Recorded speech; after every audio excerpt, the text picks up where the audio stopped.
కేశ్ ప్రసాద్ గారు, బీజేపీ పవన్ కళ్యాణ్ ద్వారా టీవీకే విజయ్ని కూటమిలోకి తీసుకోవాలి అంటే మద్దతు. టీవీకే విజయ్కి పవన్ కళ్యాణ్ ఏం చెప్తున్నారు? సింగిల్గా అయితే కష్టం, మా అన్న పరిస్థితి అవుతుంది. అది ఆఫ్ ద రికార్డ్ మాటలు. మా అన్న పరిస్థితి, మరి నీ పరిస్థితి అంటే గెలవటం కష్టం, రాజకీయంగా సస్టైన్ అవ్వడం కష్టం.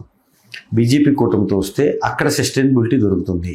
ఫ్యూచర్ ఈజ్ ఫ్యూచర్, తర్వాత సంగతి తర్వాత అనే యాంగిల్లో పవన్ కళ్యాణ్ ద్వారా చాణక్యత జరుగుతుంది త్రూ నరేంద్ర మోడీ, అమిత్ షా ద్వయం అనేది జరుగుతుంది. వెన్నుముక లేని నటుడు, వెన్నుముక లేని రాజకీయ ఆరంగేట్రం చేసినాడు.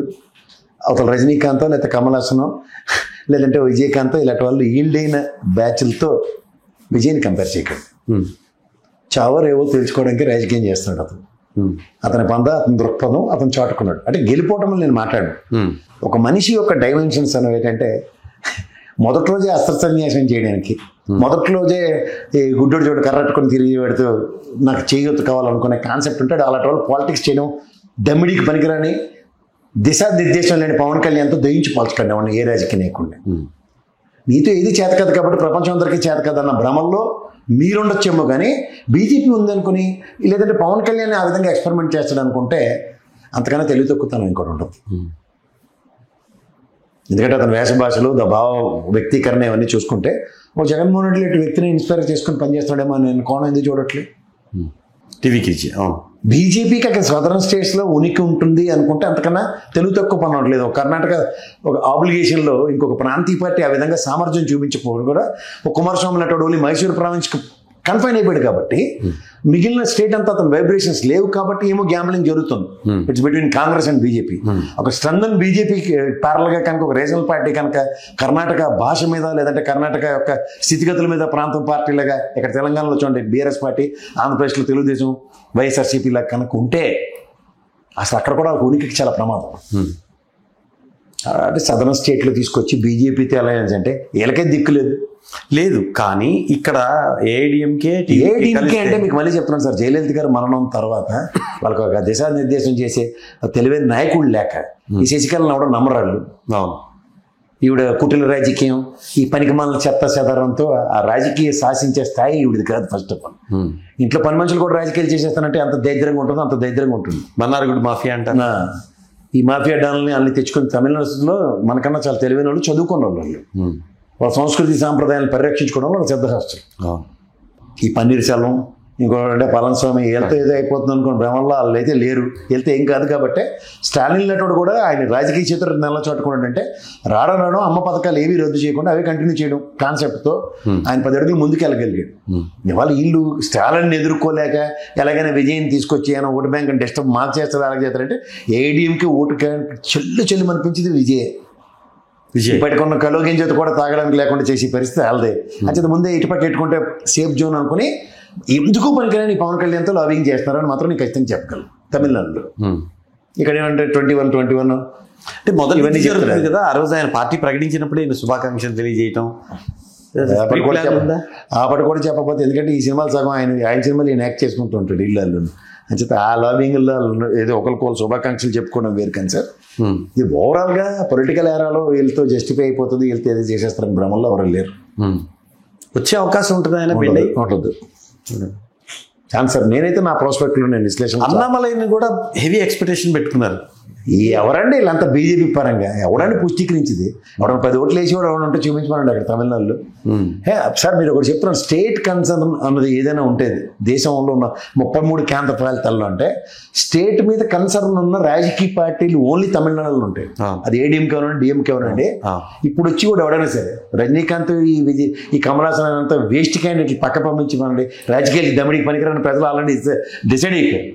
ఇప్పుడు కొత్తగా అరంగేట్రం చేసిన విజయ్ గారు కూడా వీళ్ళగా అనవసరమైన రాజకీయాలకి బీజేపీ లేకపోతే మేము బతకలేము అన్న దగ్గర సామర్థ్యం ఎలా ఉంటుందంటే, ఏడీఎంకే కానీ డిఎంకే కానీ కాంగ్రెస్ని ఎత్తికెట్టుకున్న వాళ్ళ దయాధర్మ భిక్షలతో నేషనల్ పార్టీ బతికుండాలి తప్ప అక్కడ పడి ఉండాలి కూడా. గతంలో అంతేగా ఇప్పటికీ డిఎంకే చేసిన పని ఏంటంటే మీరు గెలలేరు కానీ మేము కూటమిలో ఉంటాం కాంగ్రెస్ అన్న కాన్సెప్ట్లో డ్రైవ్ చేశారు తప్ప వాళ్ళకి టికెట్లు ఇచ్చి వాళ్ళని ఏదో చేయూత పథకంలో ఇక్కడ తెలుగుదేశం పవన్ కళ్యాణ్ బీజేపీని ఎత్తుకెత్తుకున్నట్టు ఆ దరిద్రాన్ని ఎత్తుకోలేదు వాళ్ళు. నీతో కాదు పక్కెళ్ళి ఆడుకోనే చెప్పారు. అది ఒరిజినల్ ప్రాంతీయ పార్టీ సామర్థ్యం తమిళనాడులో. సార్ 9th షెడ్యూల్లో జయలలిత పెట్టించుకున్నారు ఆ రోజు ప్రీవియస్ టైమే కదా. అంతే 9th షెడ్యూల్లో రిజర్వేషన్స్ అవన్నీ చేయగలుగుతారు. 67%. ఇప్పుడు ఎక్కడ లేని తమిళనాడులో రాజకీయాలు రిజర్వేషన్స్ నడుస్తున్నాయి. వాళ్ళ ప్రాంతానికి వాళ్ళు జస్టిఫై చేసుకుంటారు. ఎక్కడలాగా తగిలిన తమాష చూసే బ్యాచ్ ఉండరు. అది డిఎంకే అయినా ఏ టీంకైనా ఒకే. మనకి మారదా సార్ అట్లా? మనం మారవండి. మనకి దిక్కుమల బుద్ధి వాళ్ళు తన్ని తగిలిస్తే బయటకు వచ్చిన ఆంధ్రప్రదేశ్ ప్రజలు మనం అది గుర్తుంచుకోండి. మనకి ఎప్పుడు వినుమకలేదు. ఎవడో మనం బతుకుని డిసైడ్ చేస్తాడు. ఒక రాజధాని పెట్టుకోవాలి. కర్నూలు అన్నా సరే శ్రీబాగ్ ఒప్పందాలు ఇవన్నీ పొటాని కబుర్లు. అలా ఢిల్లీ కూడా పిలిచి ఇక్కడ సావండి అక్కడ సావండి. మళ్ళీ ఈ రోజు కూడా తన్ని తగిలిసినా ఇక్కడ సావండి అక్కడ సావండి అని చెప్పేది కూడా ఢిల్లీ వాడే. మనకి ఎప్పటికీ ఈ జన్మకు స్వతంత్ర ప్రతిపత్తి ఉండదు. అంచేత మన బతుకులు ఇలా ఏడుస్తుంటాయి. స్టేట్ ఇంట్రెస్ట్ తర్వాత ముందు స్టేట్ ఇంట్రెస్ట్ కన్నా పర్సనల్ ఇంట్రెస్ట్లు చాలా ఎక్కువ ఉంటాయి. ఆ మొరాటం ఎప్పుడు బ్రేక్ అవుతుందో అది మహానుభావుడు రామారావుతో ప్రయత్నం జరిగింది.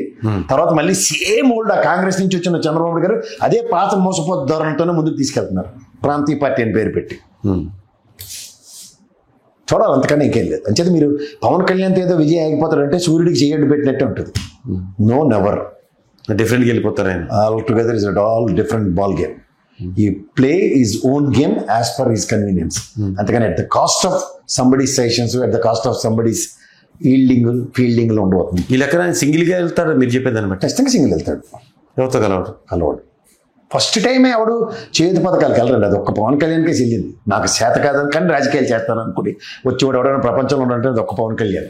కానీ నాకు చేతన అవుతుంది ఏదో ఒకటి చేద్దామని వచ్చేవాడు ప్రాంతీయ పార్టీలు పెట్టుకుంటారు. ఉదాహరణకి మా కేఏ పాలు ఎవరైనా సరే విధి విధానాలు లేకుండా గుడ్డెది చేళ్ళు పడినట్టు నాకు పదవి కావాలన్న తాపత్రయపడేవాళ్ళు వేరు. నేను ప్రజలకు ఏదో చేయాలన్న కాంక్షతో వచ్చేవాళ్ళు వేరు. అంచేత వీళ్ళని వాళ్ళని ఒక కాటికి ఒక గొంతకి కట్టకండి. ఫస్ట్ ఎన్ని వచ్చినా ప్రూవ్ చేసుకోవాలి అని అంతే. తర్వాత ఏదైనా సరే ఎబిలిటీ పలానా ప్రాంతంలో నాకు ఈ పట్టు ఉందా లేదా, లేదా పలానా నాయకుడితో నాకు ఇది అవుతుందా అవదా అన్న సామర్థ్యాలు అప్పుడు యశస్సు అవుతాయి. రామారావు గారు పార్టీ పెట్టినప్పుడు కొత్త నాయకత్వాన్ని తీసుకొచ్చాడు. ఎవరైనా ఊహించారా ఎర్రనాయుడు గారు కానీ అయ్యన పాత్రులు ఇలాంటి వాళ్ళందరూ గెలిచేస్తారని? ఎగ్జాంపుల్ చెప్తాను కోడెల శివప్రసాదరావు గారిని.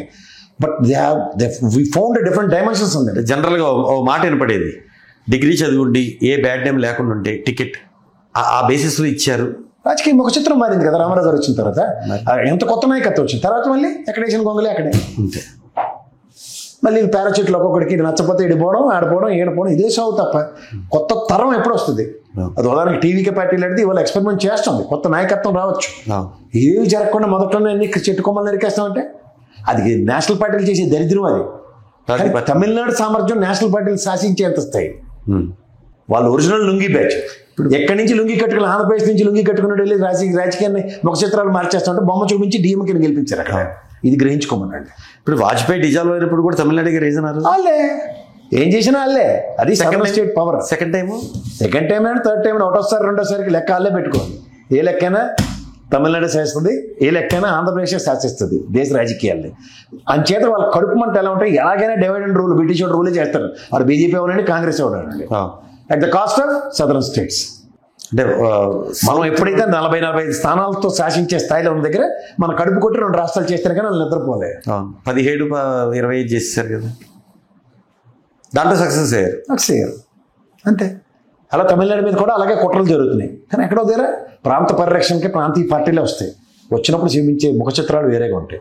వేచి చూడడమే. ఎవ్వరికి పనికిరాని దమ్మిడికి పనికిరాని రాజకీయ చిత్రత ప్రదర్శించే పవన్ కళ్యాణ్ అటుడుగా అక్కడికి వెళ్ళి వాళ్ళని కాంప్రమైజ్ చేసేస్తాడు వీళ్ళు అయిపోతాడంటే కేవలం తమిళ మాట్లాడగలడేమో తప్ప ఇంకే అర్హతలు లేవు అతను. వెళ్ళి ఎవరి మాట ఎవరికి మాట తిట్టేస్తారు. అమాయకమైన చంద్రబాబు నాయుడు తెలుగుదేశం అనుకున్నాడు రైటే, బీజేపీ లేకపోతే మనం బతకలేమంటే నమ్మడానికి. అది తమిళనాడు. వీళ్ళు ట్రై చేయమన్నాడు. ప్రయత్నిస్తే పోయేదే ఉందని శ్రీశ్రీ గారు చెప్పినట్టు చేస్తే పోయింది వెళ్ళిపోతుందో తెలుస్తుంది. అయితే ఆ చాణక్యత అయితే ఉపయోగపడదంట పవన్ కళ్యాణ్ దగ్గర లేదు. ఉపయోగం అంతకన్నా పడదు.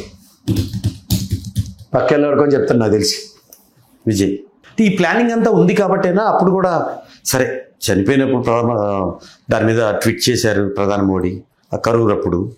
కొంత పాజిటివ్గా ఉంది ఇష్యూ మొదటి నుంచి. ఏం పాజిటివ్ అండి, ప్రజలు పోతే ఎవరు పాజిటివ్గా ఉండమన్నాడు. పోయింది డిస్కషన్ ఉంటుంది. ఖచ్చితంగా వెళ్ళి కరూరు బాధితులకి ప్రధానమంత్రి కూడా పరామర్శ చేయాలి. 43-44 మంది తమాచాల. ఇక మీద నిర్దేశించమనండి పొలిటికల్ పార్టీలు ర్యాలీలు వీటికి ఎలాంటి పర్మిషన్స్ కావాలో ఎలాంటి సెక్యూరిటీస్ కావాలో ఓ నియమాలు ఇవ్వండి దేశవ్యాప్తంగా. ప్రజలను పరిరక్షించడానికే కదా, మీరు మమ్మల్ని ఉద్ధరించడానికే కదా పార్టీలు పెట్టారు. అది విజయ్ అవనండి, లేదా నరేంద్ర మోడీ అవనండి, లేదా చంద్రబాబు గారు ఎవరైనా సరే. ఆల్గరిథం అయితే ఉండాలి. అంతే. ప్రాణం పోతే తిరిగి రాదు కాబట్టి prevention is better than cure. Yes, ఉండే ఉండాలి. హలో, తెలుగు రాజ్యం ఛానల్ చూస్తున్నారా? సామాజిక రాజకీయ జీవన చిత్రణే తెలుగు రాజ్యం. అతిశయోక్తులు అసత్యాలు ఉండవు. రాజకీయ కోణం కాదు, ప్రజా కోణమే కొలబద్ద. తెలుగు రాజ్యం వీక్షణ మీ ఉత్తమ అభిరుచికి నిదర్శనం.